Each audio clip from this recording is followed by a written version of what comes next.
ज्योतिष के वीडियो सबसे पहले देखने के लिए सब्सक्राइब करें एस्ट्रोडिफाई चैनल को और नोटिफिकेशन के लिए दबाएं इस बेल आइकन को। नमस्कार, आप सभी दर्शकों का एस्ट्रोडिफाई पर हार्दिक स्वागत है। आज हम जानेंगे नवांश कुंडली के बारे में कि नवांश कुंडली क्या होती है, कैसे उसे देखते हैं और किन किन चीज़ों के लिए उसे देखा जाता है।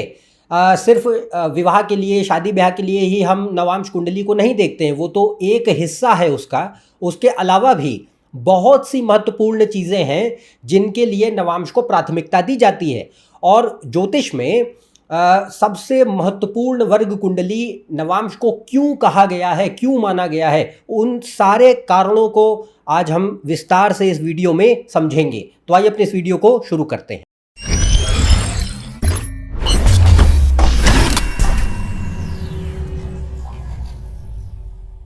यदि आप मुझसे कंसल्टेशन लेना चाहते हैं तो ऊपर दिए हुए वेबसाइट पर जा सकते हैं, इसका लिंक डिस्क्रिप्शन में दिया हुआ है। तो आज हम जान रहे हैं नवांश कुंडली के बारे में, यानी D9 चार्ट। ये क्या होता है, कैसे इसे देखा जाता है, किन किन चीज़ों के लिए देखते हैं, अन्य अन्य चीज़ों के बारे में जानेंगे और इसको उदाहरण की मदद से भी समझेंगे। एक उदाहरण कुंडली लेंगे, एग्जाम्पल चार्ट, जिसमें अप्लाई करके देखेंगे। जो भी चीज़ें हम समझेंगे, रूल रेगुलेशन, नियम कायदे, उनको अप्लाई कैसे करते, कैसे इसको देखा जाता है कुंडली में, उसको भी आपको यहाँ पे सिखाया जाएगा इस वीडियो में। तो शुरू करते हैं भाई कि नवांश कुंडली इतनी इम्पॉर्टेंट क्यों है, क्यों इतनी महत्वपूर्ण मानी जाती है। सब लोग जब भी ज्योतिष में वर्ग कुंडलियों की बात करते हैं तो सबसे ऊपर नवांश का नाम आता है और इसको बहुत ही महत्वपूर्ण माना गया है लग्न कुंडली के बाद। तो उसका कारण है कई एक कारण है, पर जो सबसे महत्वपूर्ण कारण है वो ये है कि नवांश कुंडली हमारे प्रारब्ध कर्म को दिखाती है। तो जो भी हमारा, देखिए, संचित कर्म होता है और प्रारब्ध कर्म होता है, दो अलग अलग प्रकार के कर्म होते हैं। तो कर्म है, कर्म कर कौन रहा है, कर्म कर रहा है शरीर, और उसको महसूस कौन कर रहा है, कराने वाला कौन है, आत्मा।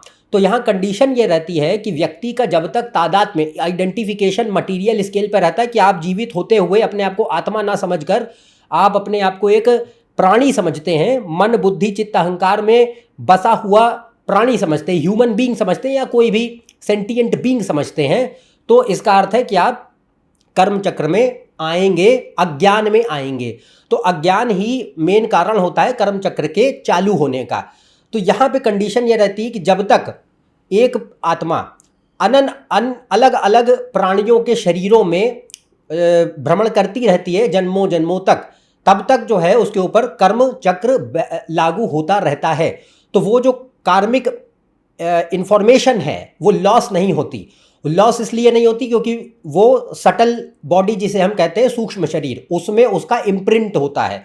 शारीरिक शरीर का विनाश हो जाता है मृत्यु के उपरांत, पर जो सूक्ष्म शरीर है उसका विनाश नहीं होता। तो जितने भी कर्म संचित रह जाते हैं, अभी तक जितने भी जन्म आत्मा ले चुकी है, जितने भी शरीरों को उसने धारण किया है, जितने भी प्राणियों के रूप में वो अपना सृष्टि में अभी तक आके जा चुकी है, उन सारे कर्मों का जो खाका है, information, collection of information, entire information, उसे संचित कर्म कहते हैं।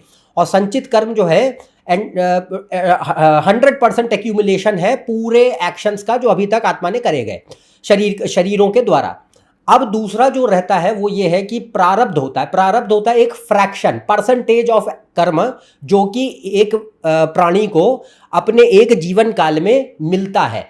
तो जो भी मान लीजिए 100% आपका संचित कर्म है, तो उसमें से 5-10% जितना भी प्रारब्ध कर्म होगा वो इस जीवन में मिलेगा। और प्रारब्ध कर्म ही बहुत चीज़ें तय करता है। प्रारब्ध कर्म ही ये तय करता है कि आप किस जगह पैदा होंगे। क्यों ऐसा है कि कौन ये तय करता है कि कौन से घर में आपका जन्म हो, कौन से देश में जन्म हो, कौन सी जाति में जन्म हो, कौन से धर्म में जन्म हो, इसका किसी को अंदाजा नहीं होता है, सब ऑटोमेटिक है, नोबडी नोज। तो यहाँ पे ये तय कौन करता है, प्रारब्ध कर्म। कोई व्यक्ति गरीब घर में जन्म लेता है, कोई अमीर घर में जन्म लेता है, कोई किसी व्यक्ति के माँ बाप बड़े अच्छे होते हैं, किसी के माँ बाप अच्छे नहीं होते हैं, किसी का जो है शरीर जन्म के मतलब जन्मजात से व्यक्ति अच्छे शरीर को लेके पैदा होता है, कुछ लोग रोगी पैदा होते हैं। तो यहाँ पे जो मुख्य बात आती है कि ये सारी चीज़ें तय कहाँ से होती हैं, तय होती है प्रारब्ध कर्म के द्वारा। अब प्रारब्ध कर्म, पहली बात तो नॉर्मल आदमी के बस की नहीं है कुंडली में आसानी से पता लगा पाना, क्योंकि प्रारब्ध कर्म के लिए आपको संचित कर्म की जानकारी चाहिए, और संचित कर्म की जानकारी नवांश से नहीं षष्टियांश कुंडली से मिलती है, और षष्टियांश कुंडली हर थोड़े मिनटों में चेंज होती है। तो उसके लिए अगर एक्यूरेट टाइम ऑफ बर्थ है तभी देखा जा सकता है। और दूसरी बात यह भी है कि उसमें भी कई सारे रूल रेगुलेशन, नियम कायदे हैं, तो वो पास्ट लाइफ एस्ट्रोलॉजी यहाँ पे डिस्कशन का आज मुद्दा नहीं है, उसको आगे कभी लिया जाएगा।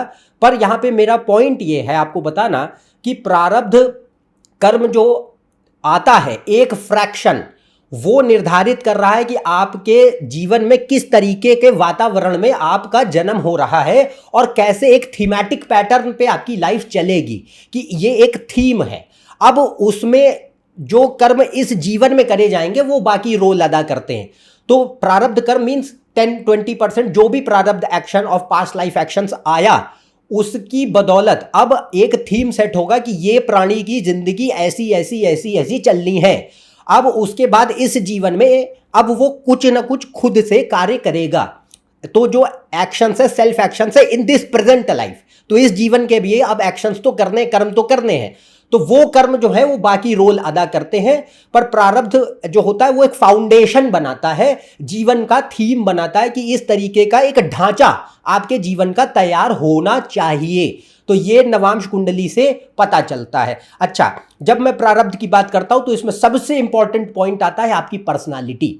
बाकी चीजें भी रहती हैं कि आपका, जैसे मैंने बात करी किस देश, धर्म, जाति, परिवार आदि में आप पैदा हो रहे हैं, वो सब अलग मुद्दे हैं, पर इनमें से सबसे महत्वपूर्ण होता है आपका स्वभाव, आपका व्यक्तित्व, आपका चरित्र, आप किस तरीके के व्यक्ति होने वाले हैं। बच्चा जब जन्म लेता है उसकी पर्सनालिटी धीरे धीरे धीरे धीरे, जिस एनवायरनमेंट वो पैदा हो रहा है, बढ़ता है, पलता है, पोषण लेता है, वैसे वैसे उसकी पर्सनालिटी तैयार होती है। पर ग्रहों से जब हम कुंडली को देखते हैं तो उसमें हमको ये पहले से पता चलता है कि कुछ चीज़ें ये व्यक्ति, ये फला व्यक्ति कोई भी हो, वो एक कुछ न कुछ गुण, कुछ न कुछ दोष लेके पैदा हुआ है। अब वो आ कहाँ से रहे? प्रारब्ध के द्वारा पैदा होते हैं। तो जैसे कोई बच्चे बड़े विलक्षण होते हैं, उनकी बुद्धि बड़ी तेज होती है, पढ़ाई लिखाई में बड़े कुशल होते हैं, किसी के अंदर कोई टैलेंट होता है, कोई बच्चा धीमा होता है, किसी को कोई परेशानियां होती हैं।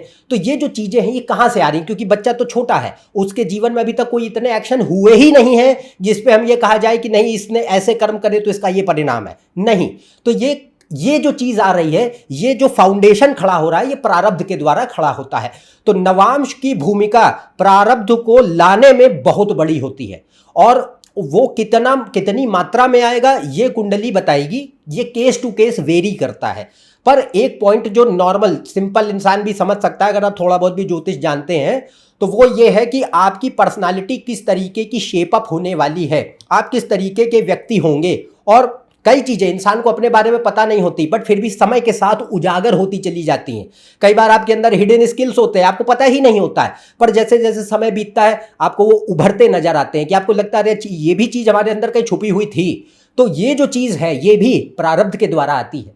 तो यहाँ पे नवांश की भूमिका बहुत बड़ी होती है कि वो एक संचित कर्म का थोड़ा फीसदी हिस्सा, जिसे हम प्रारब्ध कर्म कहते हैं, वह जीवन में लाता है। और दूसरी बात, वही प्रारब्ध कर्म हमारे जीवन की बुनियाद तय करता है, ढांचा खड़ा करता है, हमारे स्वभाव, व्यक्तित्व, चरित्र की निर्माण की भूमिका तय करता है। किस तरीके की पर्सनालिटी, किस तरीके का बिहेवियर, किस तरीके की थिंकिंग, कैसे इंसान तुम होगे, ये उससे निर्धारित होता है। कौन से गुण, कौन से दोष, किस तरीके की प्रवृत्तियां, और कैसे आपके अंदर, जैसे मैंने हिडन स्किल्स की बात करी, वो कुछ है नहीं है, ये कहां से आ रही हैं, ये सारी चीजें प्रारब्ध द्वारा तय होती हैं। तो प्रारब्ध की इस मामले में बहुत बड़ी भूमिका है, और इसे हम नवांश कुंडली से देखते हैं। और इसको सिर्फ अकेले नवांश से नहीं देखा जाता है, इसको लग्न और नवांश को मिला के देखा जाता है। पर नवांश बहुत महत्वपूर्ण है इस बात को बताने के लिए। तो नंबर 1 पे यही सबसे बड़ा कारण है कि नवांश कुंडली को क्यों सबसे ज्यादा इंपॉर्टेंस दी गई है। वर्ग कुंडलियों में, सारी डिविजनल चार्ट्स में नवांश को सबसे ऊपर महत्ता दी जाती है, उसका सबसे बड़ा कारण यही है। अच्छा, इसमें भी अभी जैसे हम उदाहरण की मदद से समझेंगे कि आप इसको देख कैसे सकते हैं, तो आपको ज़्यादा क्लियर होगा। पर यहाँ पे मेन जो देखा जाता है कि अब कर्म जो आ रहा है उसके साथ साथ धर्म भी आएगा। धर्म का अर्थ होता है ऐसे यहाँ पे धर्म का अर्थ रिलीजन से नहीं है, वो मत लीजिए। धर्म का अर्थ है कि आपके moral code of conduct, duty, responsibility जो कि आपको फुलफिल करनी है नो मैटर व्हाट। तुम्हारा जो भी कर्तव्य है वो फुलफिल करना ही पड़ेगा, ये दायित्व है, ये इसके लिए जन्म हुआ है। अब वो कुछ भी हो सकता है। देखिए हम यहाँ केस लेंगे ताकि नॉर्मल आदमी समझ सके, पर देखिए आम जनता में हम आम व्यक्ति एक आम जीवन जीता है, तो वहाँ पे हम जो अभी एग्जाम्पल से जैसे समझेंगे तो आपको और बेहतर समझ आएगा। पर यह बात रहती है कि हर व्यक्ति को बहुत बड़े बड़े काम करने के लिए पैदा नहीं होता है, तो इसको ऐसे नहीं देखना है। आपको आपके जीवन में कई ऐसी भी चीज़ें हो सकती हैं कि भाई देखिए आपके जीवन में, जैसे मैंने धर्म की बात करी, कि कोई ये दायित्व है जिनका निर्वाह के लिए आप बच नहीं सकते, आप चाहे या ना चाहे। मान लीजिए कोई व्यक्ति ये शादी ब्याह नहीं करना चाहता पर नवांश दिखाता है कि शादी ब्याह होगा, तो यहाँ पे कंडीशन ये है कि वो धर्म का हिस्सा है, प्रारब्ध कर्म का हिस्सा है, अगर आप उससे बच नहीं सकते तो इस तरीके का शादी ब्याह होगा, अगर आप ना चाहे तो भी। तो ये एक उदाहरण है। तो यहाँ पे ये बात रहती है कि you can not escape those kind of actions which are set by प्रारब्ध इन द नवांश चार्ट। तो इसको धर्म का नाम दिया गया कि वह दायित्व जो कि प्रारब्ध कर्म खड़ा कर देता है कि इसको, इन दायित्वों को, इस प्राणी को इस शरीर में रहते हुए, इस आत्मा को इस शरीर में, इस प्राणी के शरीर में रहते हुए,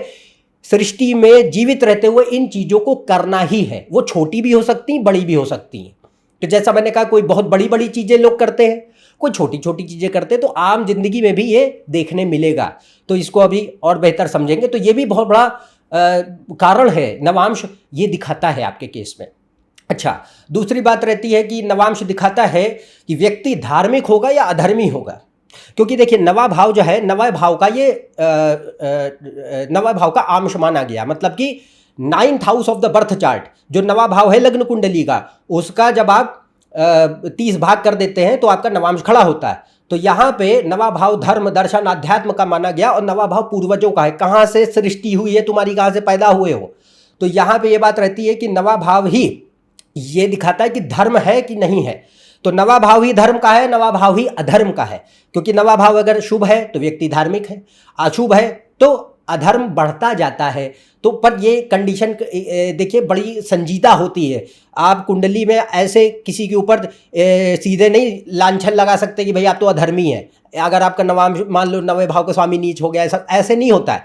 यहाँ पे कंडीशन ये है कि नवे भाव और बाकी बहुत सारी अन्य चीज़ों को देखा जाता है पर्सनालिटी को जज करने के लिए। तो कोई व्यक्ति धार्मिक है या अधर्मी है, ये उसका स्वभाव चरित्र व्यक्तित्व बताएगा, और स्वभाव चरित्र व्यक्तित्व जांच पड़ताल करने के लिए कई चीजों को कुंडली में देखा जाता है, एक चीज नहीं होती। तो नवांश से हमें यह भी ज्ञात होता है कि व्यक्ति धर्म का पालन करने वाले हैं या नहीं।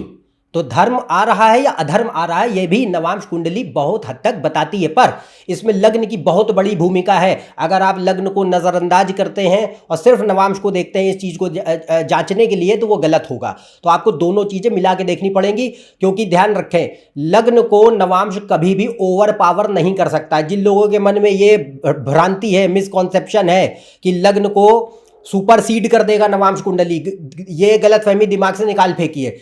लग्न को सिर्फ एक कुंडली सुपरसीड कर सकती है, नवांश उसमें से नहीं है। षष्टियांश को कहा गया, बट षष्टियांश भी एक स्तर पे करता है, वरना लग्न अपने आप में सबसे ताकतवर कुंडली है। तो लग्न को कोई वर्ग कुंडली सुपरसीड कभी भी नहीं कर सकती, नामुमकिन है ये। तो नवांश जैसा भी हो वो अहम भूमिका जरूर निभा रहा है, पर लग्न को ओवर पावर कभी नहीं कर सकता। तो ये चीज़ रहती है। अगली बात रहती है, तो ये 2 पॉइंट हुए जो नवांश बताता है। तो इसकी क्यों बहुत बड़ी भूमिका है, ये आपको समझ आया होगा। अगली चीज़ जो होती है कि नवांश दिखाता है हमारी सोचने समझने की शक्ति, मतलब बुद्धि कितनी कुशाग्र है, इंटेलिजेंस। तो बुद्धि हो गई, मेधा हो गई, लर्निंग कैपेसिटी हो गई, नॉलेज हो गई, ज्ञान कितना है आपके पास। बुद्धि, ज्ञान, विवेक, ये 3 चीज़ें जो हैं हमें नवांश से भी पता चलती हैं लग्न के साथ साथ। और दूसरा, शिक्षा क्या करेंगे, एजुकेशन। तो एजुकेशन एक होती है कि भाई आप कौन सी डिग्री कर रहे हैं, ये भी नवांश ही बताता है।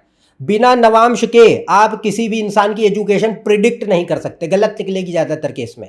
तो नवांश कुंडली ही ये बताती है कि क्या शिक्षा करेगा इंसान। Education is always seen from Navamsa chart. और भी कुंडलियाँ होती है बट उनकी महत्ता नवांश जितनी नहीं है।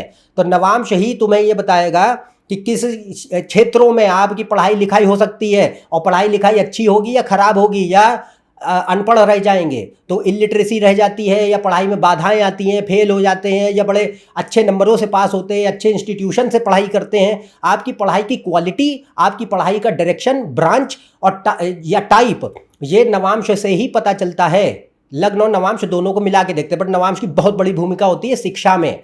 और शिक्षा की जब मैं बात करता हूँ तो यहाँ सिर्फ डिग्री ही नहीं है, यहाँ पे जैसा मैंने कहा ज्ञान भी दिखाता है। तो कई लोग जो है विभिन्न विषयों में ज्ञान रखते हैं, भले ही उसमें कोई डिग्री ना करी हो, पर आपको उसका जानकारी है, नॉलेज है। तो वो जो नॉलेज है इन वेरियस सब्जेक्ट्स, वो भी नवांश से ही पता चलता है कि इस व्यक्ति के केस में ऐसे विषयों में भी जानकारी हो सकती है, रुझान हो सकता है। तो learning, intelligence, knowledge and education, ये भी नवांश से पता चलती है। बहुत अहम भूमिका है नवांश की इसको तय करने के लिए। इसके बाद अगला होता है कि नवांश से हम ये भी देखते हैं कि कोई भी ग्रह अल्टीमेटली किस तरीके के परिणाम दे सकता है, मतलब फाइनल डिग्निटी और उसकी स्ट्रेंथ कैसी है। मतलब कोई भी ग्रह की अंतिम जो एक शक्ति है परिणाम देने की, वो किस प्रकार की है, ये भी नवांश बताता है। मान लीजिए लग्न कुंडली में कोई ग्रह बड़ी अच्छी स्थिति में, उच्च का है, अपनी राशि में है, पर दशा नवांश में वह ग्रह नीच का हो गया, पीड़ित हो गया, शत्रुगत राशियों में है, खराब भावों में है, अच्छी कंडीशन में नहीं है। तो मान लीजिए अब आप ऐसे ग्रह की दशा अंतरदशाओं से गुजरते हैं तो आपको मौके शुरुआत में अच्छे मिलेंगे, परिणाम शुरुआत में अच्छे मिलेंगे, पर जैसे जैसे समय बीतेगा वह परिणाम खराब होते चले जाते हैं, नुकसान पैदा होता है उन चीज़ों में जिन चीज़ों के लिए वो ग्रह कुंडली में जिम्मेदार है। वो कुछ भी हो सकता है, आपका करियर, पैसा, पढ़ाई लिखाई, स्वास्थ्य, शादी ब्याह, परिवार, कुछ भी हो सकता है।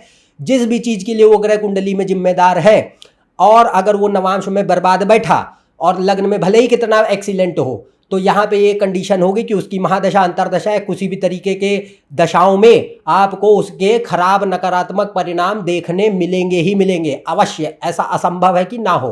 और दूसरी बात, अगर ये रिवर्स हो जाता है, मान लो लग्न में कोई ग्रह अशुभ था, नवांश में अच्छा हो गया, तो इससे क्या पता चलता है कि शुरुआत में संघर्ष होगा, पीड़ा होगी, मेहनत मशक्कत होगी, जल्दी चीज़ें नहीं होंगी।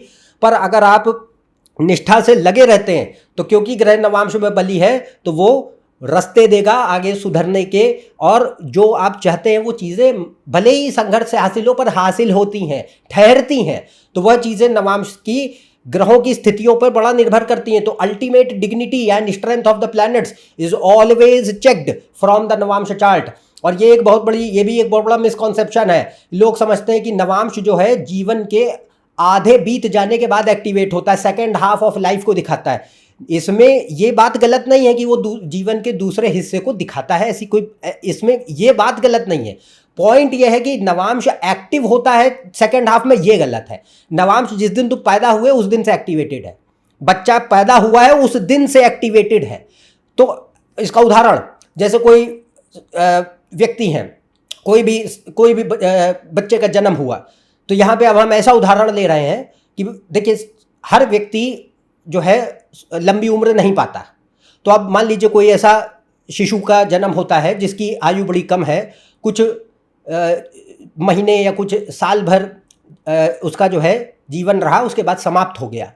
तो अगर आप ऐसी परिस्थिति में देख रहे हैं, तो अगर आप ऐसी परिस्थिति में नवांश नहीं देख रहे हैं तो आपको पता ही नहीं चलेगा कि भाई व्यक्ति को किस तरीके परिणाम मिलने वाले हैं। तो यहाँ पे ये भी बात रहती है कि नवांश दशाओं में बहुत मैटर करता है। अगर कोई भी ग्रह अच्छे या बुरे जैसे भी ग्रह हैं, वो अगर नवांश में कैसे बैठे हैं ये आप नहीं देख रहे हैं, तो दशा का प्रिडिक्शन कभी भी सही नहीं जाएगा, नेवर एवर।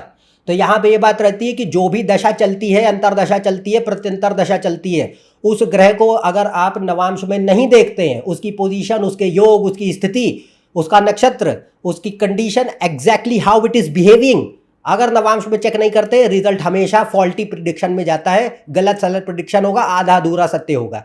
तो ये बात रहती है कि ये जो कॉन्सेप्ट है कि 36 साल 42 साल के बाद नवांश एक्टिवेट होता है या शादी ब्याह के बाद एक्टिवेट होता है, इनमें आधी अधूरी सत्यताएं हैं, पूर्ण सत्यता नहीं है। जिस दिन जन्म हुआ है उस दिन से नवांश एक्टिवेटेड है, क्योंकि उस दिन से तुम समय में जी रहे हो, दशा तुम्हारी चल रही है एक एक पॉइंट पे, और दशा चल रही है मतलब नवांश एक्टिव होगा।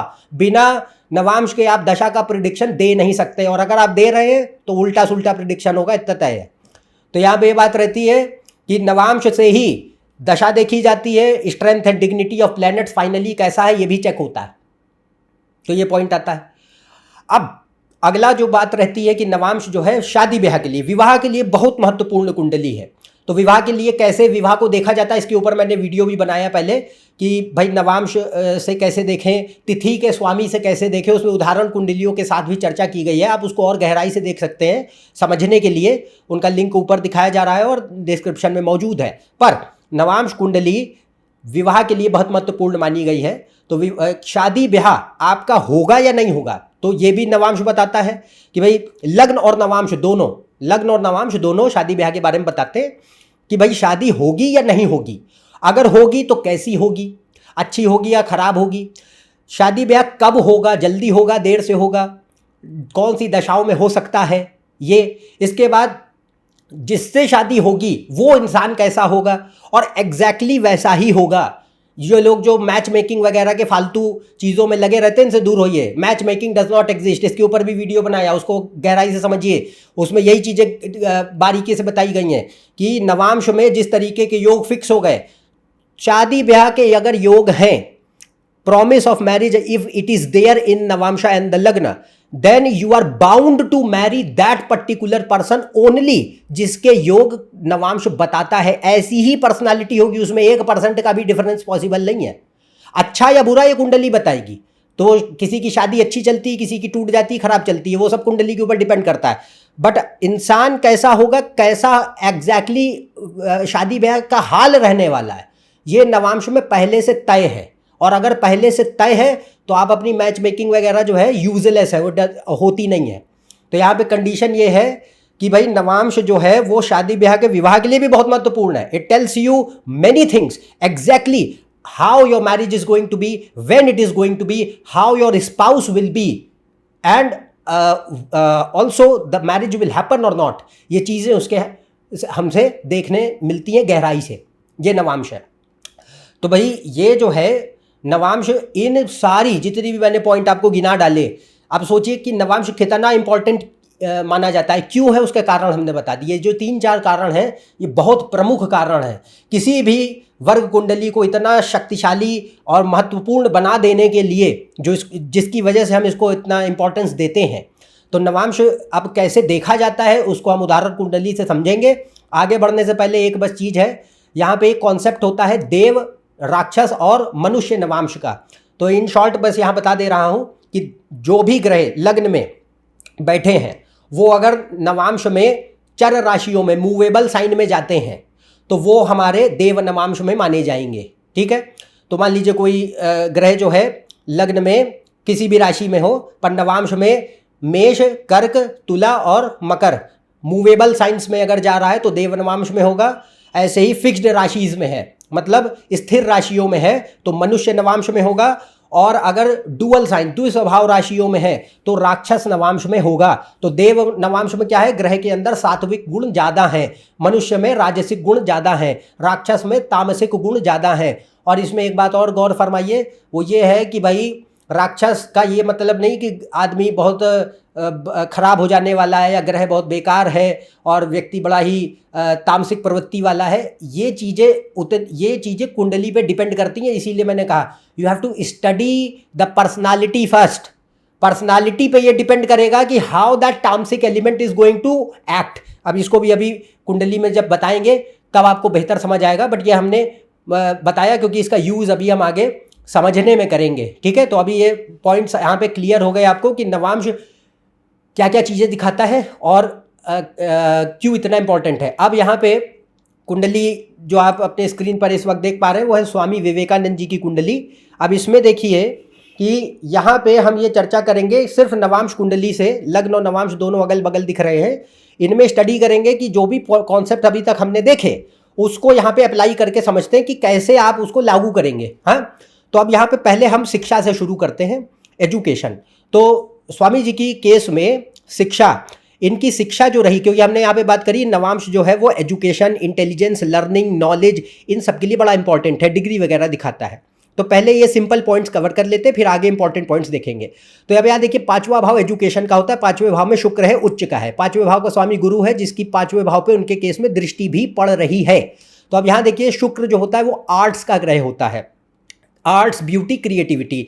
और गुरु जो होता है वो आर्ट्स के फील्ड में लिटरेचर के लिए बहुत अच्छा माना गया है, फिलॉसफी के लिए बहुत अच्छा माना गया है। और गुरु वैसे भी कई सब्जेक्ट्स जैसे religion, mythology, philosophy, political science, medical field, इन सब के लिए, और फाइनेंशियल सेक्टर, मैनेजमेंट का फील्ड, इन सब के लिए गुरु बहुत अच्छा माना जाता है। तो यहाँ पे क्योंकि शुक्र पांचवें भाव में उच्च का है, इससे पता चलता है कि यहाँ पे जो शिक्षा होगी वो आर्ट्स के फील्ड में रहनी चाहिए। तो स्वामी जी की एजुकेशन बीए थी, बैचलर ऑफ आर्ट्स, जो कि उन्होंने बहुत ही उच्चतम स्तर पे उत्तीर्ण करी थी, हाई क्लास डिस्टिंक्शन। उसका कारण शुक्र उच्च का है, तो quality of education will be very excellent. और इसके दो कारण है, क्योंकि लग्न में अगर आप देखो तो पांचवें भाव में मंगल अपनी राशि में है, ऐसे ही पांचवें का स्वामी गुरु दिग्बली है लग्न में, पांचवें पे उसकी दृष्टि है, और पांचवें में उच्च का शुक्र है। तो इससे क्या पता चलता है कि हमारे पास जो शिक्षा रहेगी, quality of education will be very excellent. तो आप अपनी एकेडमिक परफॉर्मेंस बहुत उच्चतम स्तर की रख पाते हैं, क्योंकि पांचवा भाव उसका स्वामी और गुरु जो शिक्षा और बुद्धि विद्या का कारक है वो अच्छा बैठा है। तो लिटरेचर, तो यहाँ पे क्या रहा, बीए करा। उसके बाद यहाँ पे सिर्फ डिग्री की ही बात नहीं है, स्वामी जी के केस में बहुत सारे विषयों का ज्ञान भी था। तो उसमें क्या है, लिटरेचर, और लिटरेचर में English, Bengali and Sanskrit literature, तीनों की जानकारी थी। तो यहाँ पे अब degree separate, see the part of knowledge which he has. तो यहाँ पे कंडीशन है कि इंग्लिश लिटरेचर आता है, बंगाली लिटरेचर आता है, संस्कृत का लिटरेचर आता है, फिलॉसफी आती है। कंट्रोल कौन करता है फिलॉसफी? बृहस्पति, शनि, मंगल, तीन ग्रहों के हाथ में दर्शन शास्त्र जाता है। यहाँ पे गुरु, शनि और मंगल जो है म्यूचुअल एस्पेक्ट में है, और गुरु लग्न में दिग्बली है। तो यहाँ पे कंडीशन क्या होगी कि ये सिर्फ लिटरेचर का ही नहीं, दर्शन शास्त्र का भी बहुत ज्ञान देगा। और उसका दूसरा कारण, मंगल पांचवें भाव में लग्न में गुरु के साथ म्यूचुअल एस्पेक्ट में है। तीसरा कारण नवम भाव, नवा भाव जो ज्ञान, धर्म, दर्शन, अध्यात्म, और खास तौर से जैसा मैंने कहा रिलीजन, कल्चर, फिलॉसफी, माइथोलॉजी, इन सब्जेक्ट्स के लिए बड़ा इंपॉर्टेंट होता है। उसका स्वामी सूर्य है, जो कि लग्न में है और वर्गोत्तम है और पुष्करांश में है, बहुत ताकतवर है। तो कंडीशन यहाँ ये आई कि यहाँ पे ज्ञान जो है, अब ये जो चीज़ है ये इनके बचपने से इनके केस में थी। तो यहाँ पे जब छोटी उम्र से ये ऐसे विषयों में दिलचस्पी भी रखते थे और ज्ञान भी रखते थे। बाकी श्री रामकृष्ण जी के सानिध्य में जो इनके गुरु थे वो ये बहुत बाद में आए हैं, परंतु यहाँ पे कंडीशन ये है कि उससे पहले भी अपने जीवन के काल में, बचपने में भी, अर्ली एजिस में भी इन्होंने इन विषयों में जानकारी और नेचुरल इंटरेस्ट काफ़ी था। तो ये यहाँ पे फिलॉसफी, रिलीजन, थियोलॉजी, योगा, ये जितने एरिया हैं ये इनकी तीन ग्रहों की बदौलत आते हैं, क्योंकि शुक्र जो है वो फिलॉसफी का, रिलीजन का ग्रह नहीं होता है, ये गुरु, शनि और मंगल की वजह से है। इसके बाद शुक्र आर्ट्स, ब्यूटी, क्रिएटिविटी का ग्रह है। तो संगीत स्वामी जी के केस में इनकी आवाज़ बहुत अच्छी थी, तो ये गाना बहुत अच्छा गाते थे। उसके दो कारण है, एक तो शुक्र लग्न में यहाँ पे पांचवें में है, और बृहस्पति दूसरे और पांचवा भाव, सेकंड हाउस इज स्पीच, आपकी वोकल कॉर्ड्स है, भाषा, वाणी। तो गुरु जो है वो अच्छा है, और यहाँ पे शुक्र बुध दूसरे भाव में लग्न में है। तो इससे क्या पता चलता है कि भाई यहाँ पे आवाज़ मधुर होती है, इंसान के अंदर सिंगिंग के स्किल रहते हैं। तो इंडियन क्लासिकल म्यूज़िक, गाना और प्लस इंस्ट्रूमेंट जो बजाना, दोनों चीज़ जो है स्वामी जी के केस में अच्छी थी। और राइटिंग, गुरु जो है लेखन का भी ग्रह है, तो यहाँ पे सॉन्ग राइटिंग भी आती है। किताबें तो खैर इन्होंने जो पब्लिश करी, लेक्चर्स रहे, वो तो अलग बात है, वो तो है ही पब्लिकेशन में, राइटिंग में, पर इसमें सॉन्ग राइटिंग भी है। तो यहाँ पे अगर हम नॉलेज की बात करते हैं, सब्जेक्टिव इंटरेस्ट की बात करते हैं, तो उसमें और एजुकेशन की बात करते हैं, तो उसमें यहाँ पे आपको देखें साहित्य इंपॉर्टेंट हो गया, दर्शन शास्त्र इंपॉर्टेंट हो गया, धर्म इंपॉर्टेंट हो गया, योग, संगीत इंपॉर्टेंट हो गया। तो ये सारे विषयों में इनको गहरी जानकारी और काफ़ी निपुणता हासिल थी। तो ये एक चीज़ यहाँ पे नवांश से ही पता चलती है, ठीक है। जैसा मैंने कहा एजुकेशन नवांश से के बिना नहीं देख सकते। अच्छा, अगली बात रहती है कि यहाँ पे इंटेलिजेंस का जो लेवल है, तो इनकी मेमोरी बहुत ज़्यादा तेज़ थी, फोटोग्राफिक मेमोरी आप कह सकते हैं। वो इस तरीके की बुद्धि, अब ये जो मेमोरी है ये हर किसी को मिलती नहीं आसानी से, क्योंकि ये क्या है, जो मैंने प्रारब्ध कर्म की बात करी थी, ये जन्मजात है। हर व्यक्ति की बुद्धि इतनी कुशाग्र नहीं होती कि आप जो है एक बार आपने कुछ चीज़ देखी और बस दिमाग में चढ़ गई। हर्फ दर हर्फ, लफ्ज़ दर लफ्ज़ ये दोहरा सकते थे, और इसके कई सारे जीवन में इनके उदाहरण भी रहे हैं। आप इनकी जीवनी पढ़ना चाहें तो पढ़ सकते हो, उसमें आपको ऐसे कई उदाहरण मिलेंगे जहाँ पे इन्होंने एज इट इज़ लोगों को स्तब्ध करा है कि भाई किताबें जो एज इट इज़ लिखा है वो पेज दर पेज, लेटर दर letter, word by word he was able to repeat that. तो वो जो चीज़ है वो आ रही है high level of intelligence and memory. Who is the controller of memory? 2-3 ग्रह होते हैं जो बुद्धि चलाते हैं। मेन है बुध और बृहस्पति, उसके बाद चंद्रमा। चंद्रमा, बुध और गुरु, मेनली बुध और गुरु, इन दोनों के हाथ में कुशाग्र बुद्धि जाती है। अगर आपकी मेमोरी पावर अच्छी है, लर्निंग कैपेसिटी तेज है, तो बुध बृहस्पति मजबूत होने ही चाहिए। अगर ये नहीं होंगे तो ये इम्पॉसिबल है।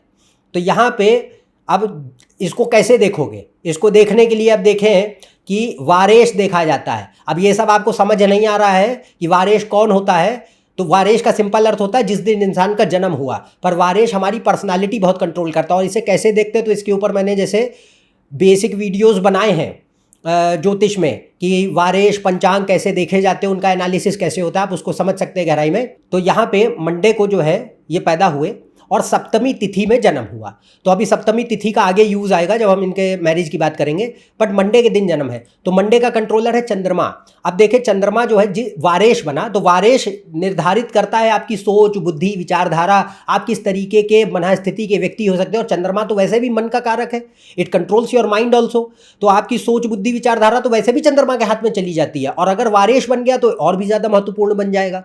तो चंद्रमा के ऊपर यहाँ पे देखें क्या है, कन्या में बैठा है, हाँ, और यहाँ पे मिथुन में बैठा है, दोनों जगह बुध की राशियों में है, और बुध बलशाली है। इस कुंडली में बुध और शनि में परिवर्तन है, दूसरे भाव में बुध मजबूत है। तो यहाँ पे कंडीशन क्या होगी, कन्या और बुध, चंद्रमा जिसमें बैठा बुद्धि बहुत तेज कर देगा। दूसरा बृहस्पति लग्नेश है, लग्न का स्वामी है गुरु, जो कि नवांश में दिग्बली है। अब यहाँ देखिए क्या है कि बृहस्पति लग्न में है, दिग्बली है, हाँ। दूसरा, दोनों कुंडलियों में लग्न के स्वामी आपसी दृष्टि में चले गए, मतलब लग्न बहुत ताकतवर है। लग्न भी हमारे क्या है, brain, head and nervous system, memory के लिए लग्न बहुत महत्वपूर्ण होना चाहिए। अगर लग्न ताकतवर है, बृहस्पति और बुध ताकतवर हैं, तो आपकी बुद्धि मजबूत होगी। 5वां भाव तो वैसे भी इस केस में अच्छा है। तो यहाँ पे कंडीशन ये है कि चंद्रमा का बुध की राशियों में बैठना और बुध का बलशाली होना और लग्न के स्वामी दोनों कुंडलियों में बेहतर है, जिससे पता चलेगा कि यहाँ पे capacity for memory and intelligence and not only that speaking skills also, बोलने की क्षमता, वाक शक्ति, क्योंकि दूसरा भाव और बुध भाषा और वाणी है, और दूसरा भाव जो अच्छा था उसी की बदौलत इनके मधुर वाणी भी आती है, सिंगिंग स्किल्स भी उसी वजह से आ रहे हैं।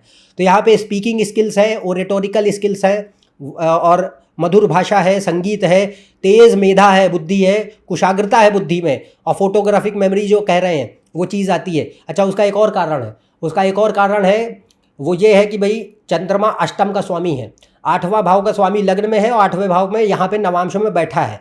8वां भाव जो होता है, अगर 8वें भाव का कनेक्शन है कुंडली में पर्सनालिटी को लेकर ज़्यादा, तो 8वां भाव थोड़ा सेंसिटिव हाउस होता है, क्योंकि 8वां भाव जो है या तो रोग वगैरह भी पैदा कर सकता है, जेनेटिक प्रॉब्लम्स, या फिर जेनेटिक चीज़ें अच्छी भी हो सकती हैं, जो इनके केस में रहा। तो फोटोग्राफिक मेमोरी जेनेटिक होती है कि आपको जो है कुदरती तौर पे मिली है, हर किसी को नहीं मिलती है। तो वह जो चीज़ है वो अष्टम से देखी जाती है। 8वें और 9वें भाव जो है वो जेनेटिक मेकअप काफ़ी हद तक कंट्रोल करते हैं। अब उनमें अच्छा परिणाम आएगा या खराब परिणाम आएगा वो तो ग्रह बताएगा। तो वो यहाँ पे इसके अच्छे परिणाम भी रहे बुद्धि को लेकर के, खराब परिणाम रहे शारीरिक स्तर को लेकर, क्योंकि इनकी चंद्रमा जैसे अभी बात करेंगे आगे, तो चंद्रमा अष्टम का स्वामी है, स्वास्थ्य और आयु के लिए अशुभ। ऐसे यहाँ पे 8वें में बैठ गया है, स्वास्थ्य और आयु के लिए अशुभ, तो इनको काफ़ी रोग रहे जीवन में। और स्वामी जी की आयु 39 वर्ष में इनका निधन हो गया था। तो ये जो चीज़ रही वो भी इसी से दिखाई देती है कि life is going to be short and health problems will be there, but on the level of mind he is going to be excellent, brilliant, par excellence, extraordinary. तो वो चीज़ यहाँ दिखाई देता है।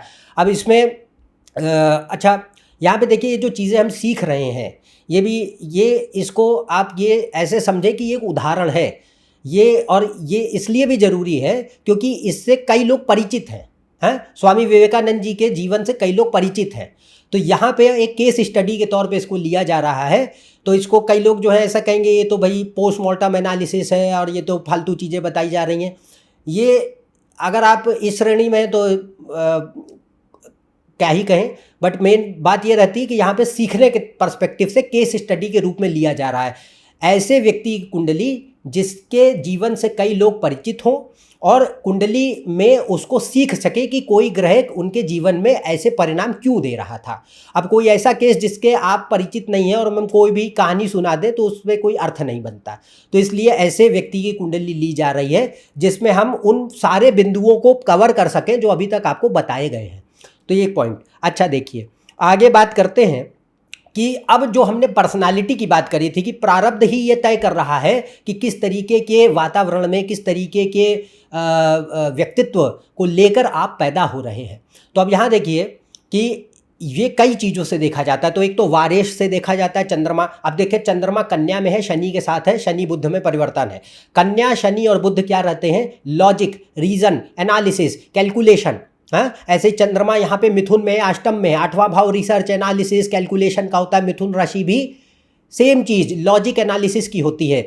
तो स्वामी जी के केस में काफ़ी तर्कशील और बुद्धिशाली व्यक्ति थे। अपनी सोच से, अपने समय से काफ़ी आगे की सोच रखने वाले व्यक्ति थे और एक फालतू का मॉडर्निटी का चोला ओढ़ने वाले व्यक्ति नहीं थे। तो यहाँ पे कंडीशन ये है कि logic, rationality, scepticism, broad minded approach, modernity और किसी भी चीज़ में बिना तर्क के विश्वास ना करने की आदत, ये क्यों है? कन्या, शनि और बुद्ध की वजह से। क्योंकि यहाँ पे प्रमाण मांगता है व्यक्ति। प्रमाण क्या है? हम आपकी बात पे क्यों विश्वास करें?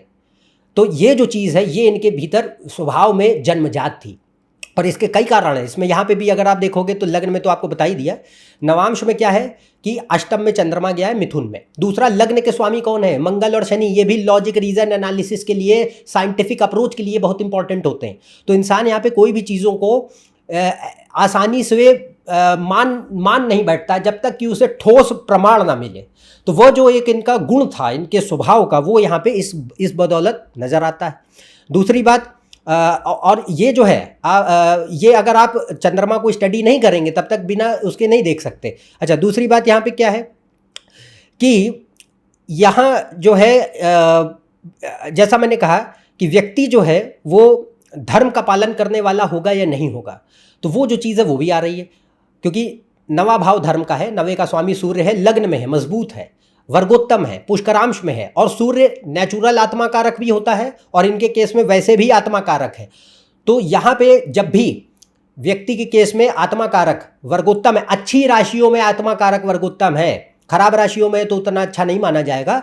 पर अगर आपका आत्मा कारक जो भी कुंडली में है वो अगर वर्गोत्तम हो, उच्च का हो, नवांश में, लग्न में अच्छी परिस्थिति में बैठा हो, तो इससे पता चलता है कि आत्मा का जो स्तर है वो काफ़ी उठा हुआ है।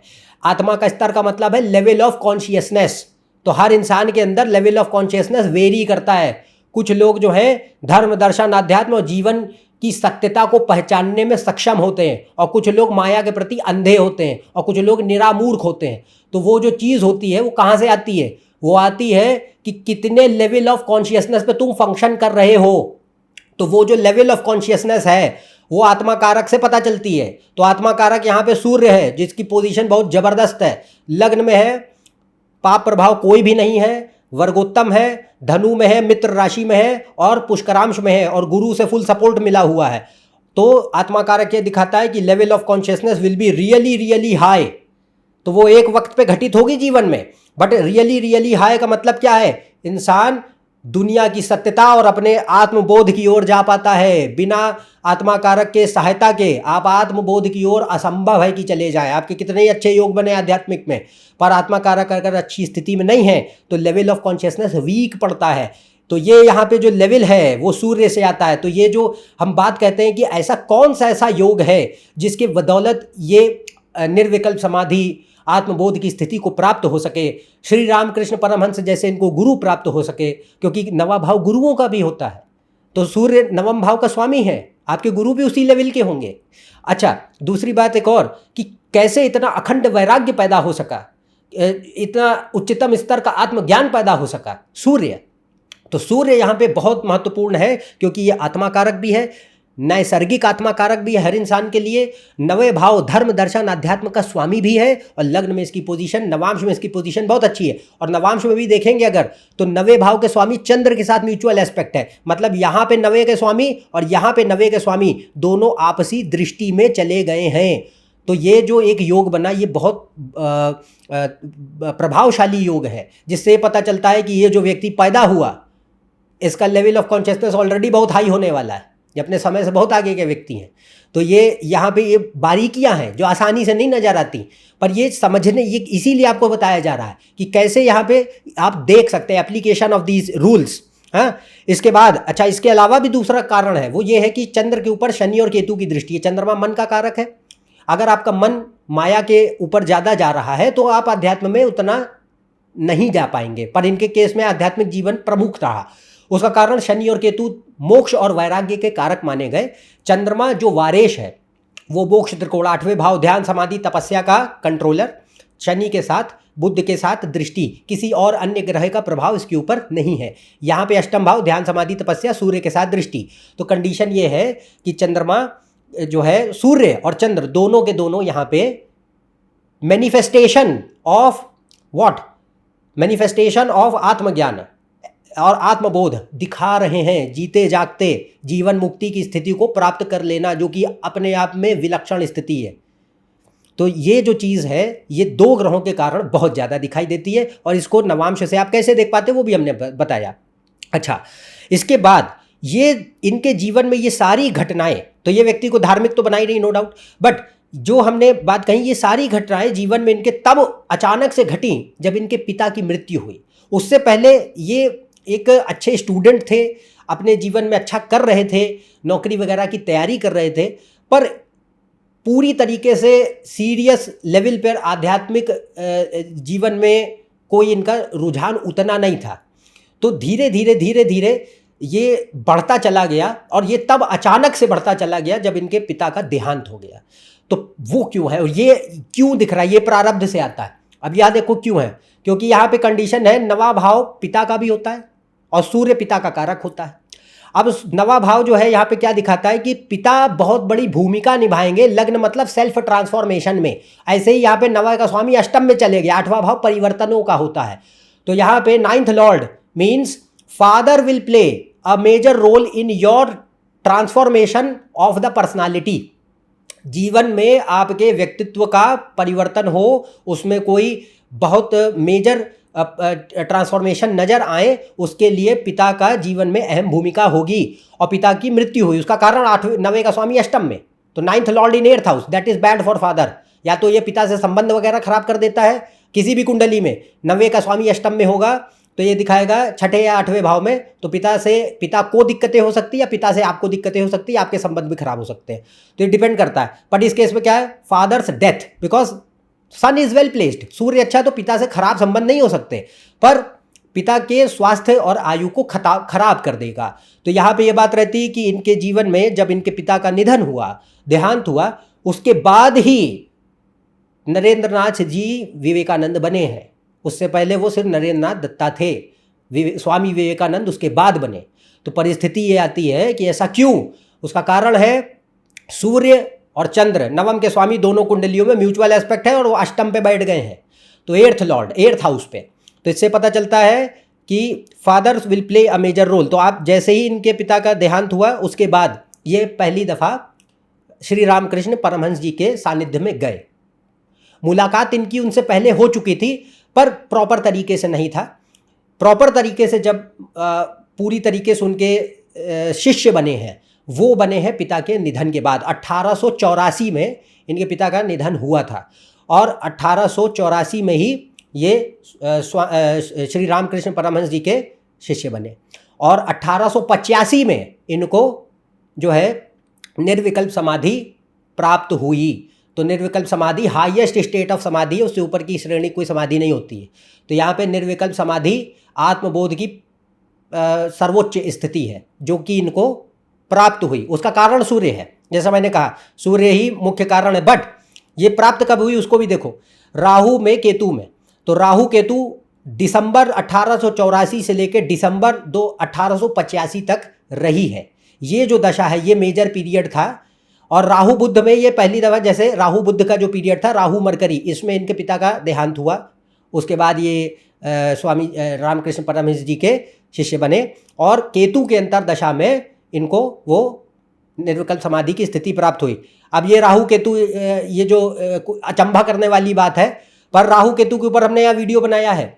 वृश्चिक और वृषभ राशि में जब राहु केतु हों तो उनके अच्छे परिणामों के बारे में हमने चर्चा की, उनके वीडियो को देखिए, उसका लिंक ऊपर भी दिखाया जा रहा है, आप देख सकते हैं। पर यहाँ पे राहु केतु जो है वो बहुत ज़बरदस्त बैठे हैं इस चीज़ के लिए, क्योंकि राहु 12वें भाव में है। 12वां भाव मोक्ष का होता है, ध्यान तपस्या समाधि का होता है, आत्मबोध का होता है, और केतु 12वें भाव का स्वामी है। तो इस कुंडली में राहु केतु धर्म दर्शन अध्यात्म के लिए बहुत अच्छे हैं, क्योंकि ये एक धार्मिक और ज्ञानी पुरुष की कुंडली है, या धर्मी की कुंडली नहीं है। अगर कुंडली अधर्मी की होती, इसीलिए मैं पर्सनालिटी को जज करने पहले कर रहा हूँ, पर्सनालिटी को नहीं जज करोगे तो बाकी ग्रहों का बिहेवियर नहीं पता चलेगा। तो यहाँ पे पर्सनालिटी, क्योंकि उस लेवल पे कॉन्शियसनेस हायर लेवल पे एक्ट कर रही है, तो राहु केतु कुंडलिनी शक्ति को दिखाते हैं। और चंद्रमा अष्टम का स्वामी है, he was born in moon Monday. तो इससे क्या पता चलता है, चंद्रमा शनि मतलब इंसान को उच्चतम स्तर का योगी बना डालेंगे। तो वो योग यहाँ आता है। बट वो जो स्थिति है समाधि की, वो राहु केतु में क्यों मिली, उसका कारण अभी बताया आपको, वो ये कारण है। तो यहाँ पे राहु केतु बहुत बड़ी प्रोमिनेंट दशा थी जिसमें पहली दफ़ा उनको वो प्राप्त हुआ। इसके उपरांत ही ये विवेकानंद जी बने हैं। तो ये जो चीज़ आती है यहाँ दिखाई पड़ रही है। इसके बाद अगला चीज़ रहती है कि जैसा कि मैंने बात करी, देखिए अब हमने यहाँ पे इससे पहले बात करी थी देव और मनुष्य और राक्षस नवांश की। तो देव मनुष्य और राक्षस नवांश कब होते हैं ये अभी बताया था। तो कोई भी ग्रह अगर द्विस्वभाव राशियों में है तो राक्षस नवांश में होगा। अब देखो 9वें भाव का स्वामी सूर्य है, तो राक्षस नवांश का मतलब द्विस्वभाव, डुअल साइंस में हो। तो डुअल साइंस कौन से होते हैं, मिथुन, कन्या, धनु और मीन। तो अब यहाँ पे ये धनु में है। पर अब यहाँ देखिए धनु में सूर्य बर्बाद नहीं होता है, तो यहाँ पे क्या है, तामसिक आ रही है प्रवृत्ति, राक्षस नवांश आ रहा है। पर राक्षस नवांश का ये अर्थ नहीं है कि इंसान खराब हो जाएगा, ज्ञान का दुरुपयोग करेगा, अधर्मी बन जाएगा। ये सब चीज़ें यहाँ है ही नहीं, क्योंकि ये पर्सनालिटी में आ नहीं पाएंगी। तो यहाँ पे ये जो तामसिक प्रवृत्ति है ये क्या दिखाएगी, ये जो तामसिक नेचर है ये दिखाता है स्केप्टिसिज्म, साइंटिफिक रैशनलिज्म, ये चीज़ पैदा कर रहा है। और इन्होंने मतलब स्वामी रामकृष्ण परमहंस जी को भाई जब ये इनके सानिध्य में गए हैं तो उन्होंने मतलब ये एक आसान शिष्य नहीं थे। आप कभी इनकी जीवनी पढ़ें या गॉस्पेल ऑफ श्री राम कृष्ण पढ़ें, आपको उसमें नज़र आएगा कि श्री राम कृष्ण ने जो विवेकानंद जी की व्याख्या करी है वो एक कठिन शिष्य के रूप में करी है, कि वो एक आसान सरल शिष्य नहीं है जो किसी भी बातों को मान जाए। बहुत परीक्षा लिए, ये ऐसे शिष्य थे जिन्होंने गुरु की बहुत परीक्षा ली है, उल्टा होता है अक्सर। तो यहाँ पे ही tested Swami Ramakrishna a lot. तो वो जो टेस्ट है, वो जो बार बार अविश्वास है, वो जो हर किसी भी चीज़ का प्रमाण मांगना है, वो अच्छा पहलू भी है, पर वो तामसिक दृष्टिकोण की वजह से पैदा हो रहा है। तो वो चीज़ यहाँ पे हम आपको दिखाना चाहते थे, तो वो ऐसे एक्टिवेट हो रही है। पर अगर कोई व्यक्ति, जैसे अगर कुंडली आप ऐसे किसी व्यक्ति की देख रहे हैं जो अधर्मी है, खराब व्यक्ति हैं, कोई भी अच्छे कैरेक्टरिस्टिक नहीं है, तो फिर नवा भाव या उसके स्वामी है अगर राक्षस नवांश में जाएंगे तो ऑब्वियसली क्या है, अधर्म को और बढ़ा देंगे, पतित चरित्र पैदा कर देंगे, स्वभाव खराब कर देंगे, जीवन में परेशानियां पैदा कर देंगे। तो वो कुंडली टू कुंडली वेरी करता है। यहाँ हम इसीलिए इस केस स्टडी को समझ रहे हैं। तो ऐसे आपको एनालाइज करना है। इसके बाद अगला आता है कि जहाँ पे ये भी बताता है नवांश कि भाई आप किस चीज़ के लिए, भाई आपका दायित्व क्या है, धर्म क्या है। तो धर्म जो है वो भी यहाँ पे देखने मिलेगा कि ये इनका धर्म था वेदांत का प्रचार और प्रसार, हिंदू धर्म, हिंदू दर्शन का प्रचार और प्रसार, ये पूरे विश्व में ये इनके जीवन का उद्देश्य था। ये हालांकि कभी करना नहीं चाहते थे। स्वामी रामकृष्ण परमहंस जी ने इनको ये आदेश भी दिया कि भाई आपने करना है, पूरे विश्व में प्रचार प्रसार वेदांत का, हिंदू धर्म दर्शन का करना है। पर स्वामी जी इस बात के लिए कभी तैयार नहीं थे कि हम नहीं करेंगे, हमारी कोई इच्छा नहीं है और हमारे को ना ही लोगों का कोई गुरु बनना है ना टीचर बनना है। He never wanted to do any of those things. पर जैसा कि बात है कि भाई ग्रह यहाँ कहते हैं कि आपका दायित्व है, आप पैदा इसलिए हुए, करना तो पड़ेगा। तो अब उसके लिए देखिए 10वां भाव कर्म का होता है। तो यहाँ पे जो 10वां भाव है नवांश में, वो कहाँ जा रहा है? सूर्य है 10वें का स्वामी, दूसरे भाव में जा रहा है। दूसरा भाव मतलब वाणी, बोलना पड़ेगा। ऐसे ही 10वें भाव का स्वामी लग्न में कौन है? बुध। कहाँ जा रहा है? दूसरे भाव में जा रहा है। तो स्पीच एंड कम्युनिकेशन बहुत इंपॉर्टेंट है। आपको लोगों तक, जनता तक, समाज तक जाना पड़ेगा, चीज़ों को प्रचार प्रसार करना पड़ेगा, फैलाना पड़ेगा। और सूर्य कहाँ है? धनु में है, चंद्र के साथ दृष्टि में। 9वां भाव ज्ञान धर्म दर्शन आध्यात्म का होता है। तो इससे पता चलता है कि कुछ भी हो, आपको ज्ञान का, धर्म का, दर्शन का प्रचार प्रसार करना जीवन का उद्देश्य। आप चाहें या ना चाहें करना पड़ेगा। तो ये चीज़ है। तो ये यहाँ पे आती। इसको एक और चीज़ और भी तरीके से देख सकते हैं कि भाई जो आपका आमत्य कारक होता है, इनके केस में चंद्रमा है, तो आमत्य कारक भी करियर वगैरह के लिए देखा जाता है, पर कर्म के लिए देखा जाता है। तो चंद्रमा यहाँ कहाँ है? 10वें भाव में है और 8वें भाव का स्वामी है। तो जो चीज़ें छुपी हुई हैं, लोगों के सामने नहीं आई, आपको उन्हें उजागर करना है भाई। और भाषा का प्रयोग करना होगा, लॉजिक का प्रयोग करना होगा। इन्होंने धर्म दर्शन अध्यात्म को एक लॉजिकल सेंस में समझाया, एक रूढ़िवादिता के रूप में नहीं पेश किया है लोगों के सामने। स्वामी विवेकानंद जी ने हिंदू फिलॉसफी, हिंदू रिलीजन को एक लॉजिकल फॉर्मेट में साइंटिफिक अप्रोच के साथ लोगों को बताने की चेष्टा की अपने जीवन काल में। मनगढ़ंत फालतू की बातों को जो है उन्होंने कभी किसी के सामने रखा नहीं। वो खुद जिस तरीके के मनस्थिति के व्यक्ति थे, उसी तरीके के उद्देश्य से उन्होंने लोगों को सिखाने की भी चेष्टा की। तो वो भी चीज़ें देखने को मिलती है। तो ये प्रारब्ध है कि भैया करना है तो करोगे। शरीर पैदा इसलिए हुआ है, मुकर नहीं सकते। पर अब यही मेरा पॉइंट है कि देखिए, ये हम बहुत बड़े महान विभूतियों की बात कर रहे हैं। हर व्यक्ति इतनी उच्चतम स्तर पे नहीं होता है। तो अब आप अपनी कुंडली में, अपने किसी आम लोगों की कुंडली में देखते हैं, तो इसमें ऐसे देखें कि भाई मान लीजिए तो 10वें भाव का स्वामी नवांश में कहाँ जा रहा है? लग्न का। और वहाँ का स्वामी कहाँ जा रहा है? नवांश में ही। तो उसमें कुछ भी हो सकता है। दूसरा भाव जैसे परिवार का हो गया, तो इनके केस में ये चीज़ हुई। पर यहाँ पे क्या, क्योंकि इनके केस में कोई पारिवारिक सुख रहा नहीं, उसका के अभी पॉइंट हम डिस्कस करेंगे। बट ये रहती है कि भाई डिपेंड्स ऑन द चार्ट। तो वो हाउस से जुड़े हुए चीज़ें कहीं ना कहीं आपको फुलफिल करने पड़ेंगे। तो 5वां भाव है तो टीचिंग, रिलेशनशिप्स, बच्चे या कोई शिक्षा, ये सब चीज़ें रह सकती हैं। दूसरा भाव है तो परिवार, धन, संपत्ति, वाणी, कुछ भी हो सकता है। तो वो हाउस से रिलेटेड चीज़ें कहीं ना कहीं अपने लाइफ में फुलफिल करना पड़ेगा। तो ये चीज़ जो है कहीं ना कहीं देखने मिलता है नवांश से। ठीक है। इसके बाद अगला, तो इसको आप अवॉइड नहीं कर सकते, यानी कि दीज आर अनअवॉइडेबल एक्शंस। अब आखिरी में यहाँ पे चर्चा करते हैं शादी ब्याह। तो इनका भाई स्वामी जी वैरागी थे और सन्यासी थे, तो इनका कोई शादी ब्याह नहीं हुआ। तो उसका कारण सन्यासियों कुंडली में है। तो इसको क्या है भाई, तिथि का स्वामी अभी आपको बताया था, सप्तमी तिथि में जन्म है। तिथि का स्वामी शादी ब्याह कंट्रोल करता है। और उसको कैसे देखते हैं, तो अभी हमने आपको ऑलरेडी बताया है कि उसका वीडियो का लिंक कार्ड सेक्शन में अवेलेबल है, उसको देख सकते हैं। पर शनि यहाँ पे क्या है, बुध के साथ परिवर्तन में है। जब भी शनि तिथि का स्वामी हो, बुध या सूर्य के साथ संबंध बना ले, तो वो ग्रह दोष बनाता है। इस केस में उसने ग्रह दोष जो पैदा किया वो तो एक है, पर संन्यास योग भी खड़ा कर दिया है, क्योंकि ये 4 ग्रह संबंध में चलेगा, जिसमें 10वें भाव का स्वामी इंक्लूडेड है। तो जब भी 4 या 4 से अधिक ग्रह एक साथ रिलेशन में होते हैं और 10वें भाव का स्वामी उसमें मौजूद हो, तो संन्यास खड़ा होता है। और ये संन्यास जो योग है, ये वारेश के साथ बना है, चंद्र के साथ बना, तो ये और भी ताकतवर है। केतु की इस पर दृष्टि भी पड़ रही है। तो इस वजह से यह कंडीशन क्या है कि ये शादी ब्याह नहीं देगा।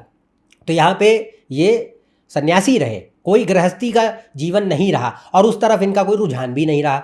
तो वो जो चीज़ें हैं वो लगने से तो पता चल ही रही हैं। नवांश से अगर आप देखेंगे तो नवांश में सप्तम में मंगल शनि है, तो ये क्या है, विवाह के लिए अशुभ है। पर कंडीशन क्या है, 7वें भाव का स्वामी शुक्र उच्च का है। अब ये उच्च का जो शुक्र है ये विवाह के लिए शुभ नहीं होता है, क्योंकि उच्च का शुक्र जो होता है वो भक्ति के लिए, ज्ञान के लिए, मोक्ष के लिए, साधना के लिए, इन सब के लिए बहुत बेहतरीन माना गया है। तो जनरली उच्च का शुक्र जो है मैरिटल लाइफ में थोड़े कॉम्प्लिकेशन ज़्यादा पैदा करता है। It's not a healthy situation. तो यहाँ पे और इसके ऊपर क्या है, गुरु की दृष्टि है, तो ये भी एक पॉइंट है। बट मेन जो लग्न में योग बने, इसीलिए हमने कहा शादी ब्याह दोनों कुंडलियों को मिला के देखा जाता है, तो वो भी चीज़ रही। और फिर स्वामी जी गुरु की महादशा में जो ये विदेश गए हैं, शिकागो गए, पहला पार्लियामेंट ऑफ रिलीजन में इन्होंने अपना उपदेश दिया, तो वहाँ पे उसके बाद फिर इन्होंने पूरा अपना रिमेनिंग पार्ट ऑफ लाइफ प्रचार प्रसार में समर्पित किया। तो वो 1892 में गुरु महादशा इनकी लगी थी। 1893 में 1893 में शिकागो में सितंबर में गए हैं। तो गुरु जो है यहाँ क्या दिखा रहा है कि भाई लग्न का स्वामी है यहाँ पे, यहाँ लग्न में बैठा है, और गुरु क्या है, शिक्षा, ज्ञान, विद्या, बुद्धि, मार्गदर्शन और धर्म, आध्यात्म। तो वह जो चीज़ें हैं वो गुरु में प्रभावशाली हो गई। अब आपको कर्म करना है, और कर्म क्यों करेंगे, उसका कारण भाई गुरु लग्नेश तो है ही, लाभ में है। दूसरा यहाँ पे सूर्य जो है वो गुरु की राशि में है, जो हमने अभी आपको बात करी थी, 10th lord is sun which is means action which you are bound to do, आपने करना ही पड़ेगा। तो वो जो चीज़ है वो भी यहाँ गुरु की महादशा में देखने मिली। तो यहाँ पे हमने जो है अभी काफ़ी बारीकी से समझा कि उदाहरण के तौर से कि कैसे जो है आपको नवांश कुंडली में ये कॉन्सेप्ट जो हमने अभी तक आपको बताया ये अप्लाई करके देखने चाहिए। अब इसको अपनी कुंडली में अपने लेवल पे आप इसको स्टडी करें। नो डाउट ये थोड़ा सा कॉम्प्लिकेटेड होता है, बट उदाहरण से जैसे अभी तक आपको बताया, इसको आप एक एग्जाम्पल लेके चलेंगे तो एप्लीकेशन में आसानी होगी, हैं। तो मेरे ख्याल से आप काफ़ी समझ पाए होंगे चीज़ों को आज गहराई में, और ये भी जान पाए होंगे कि भाई नवांश होता क्या है, कैसे देखते हैं, और इसके नियम कायदे कानून क्या हैं, हाँ। बस आज के लिए इतना काफ़ी है। आगे और भी अन्य रोचक विषयों के बारे में आपसे चर्चा होती रहेगी, और आगे हम ज्योतिष के साथ साथ दर्शन शास्त्र के ऊपर भी कई विषयों के ऊपर चर्चा करेंगे। यदि आप मेरे इस चैनल पर नए हैं, नीचे दिए सब्सक्राइब बटन पर सब्सक्राइब कीजिए। ज़्यादा जानकारी के लिए आप मेरी वेबसाइट, फेसबुक पेज और इंस्टाग्राम पे भी जा सकते हैं, इनके लिंक डिस्क्रिप्शन में मौजूद है। तब तक के लिए आज्ञा दें। नमस्कार और धन्यवाद।